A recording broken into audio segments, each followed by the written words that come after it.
रत्नागिरीमध्ये आज प्रचाराचा शिमगा पाहायला मिळालाय। नारायण राणेंच्या प्रचारार्थ अमित शहांची सभा पार पडली। या सभेत अमित शहांनी उद्धव ठाकरेंवर जोरदार टीका केली। दुसरीकडे मवियाचे उमेदवार विनायक राऊत यांच्या प्रचारार्थ उद्धव ठाकरेंची कणकवलीत सभा पार पडली आणि उद्धव ठाकरेंनी अमित शहांच्या टीकेला जोरदार उत्तर दिले।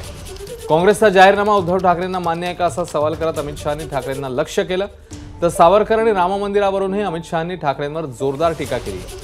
अमित शहांच्या या टीकेला जोरदार पलटवार करत उद्धव ठाकरे यांची उत्तर सभा पार पडली। मैं इतना कहना चाहता हूं कि आज क्या ये नकली सेना के अध्यक्ष उद्धव ठाकरे वीर सावरकर जी का नाम अपने भाषण में लेने का हिम्मत कर सकते हैं क्या? बोलिए, कर सकते हैं क्या?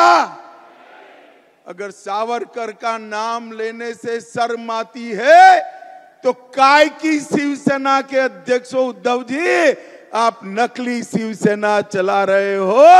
असली शिवसेना एकनाथ शिंदे के साथ। आजच रत्नागिरीमध्ये जे आपल्याला नकली म्हणतात त्या बेअकली जनता पक्षाचे एक नेते येऊन तिकडे पचकून गेले।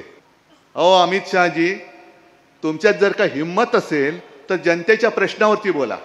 काय सगळे व्यवस्थित चाललंय तर फक्त काड्या घालायच्या, फक्त काड्या घालायच्या। सावरकरांवरती बोला। अहो मी विधानसभेत बोललोय मुख्यमंत्री असताना, तुम्ही काढा पुरावा आणि ऐका। पण सावरकरांवरती मला बोलायला सांगताय, मग अमित शहाजी तुम्ही श्यामाप्रसाद मुखर्जींवरती बोला। एबीपी माझा, उघडा डोळे बघा नीट।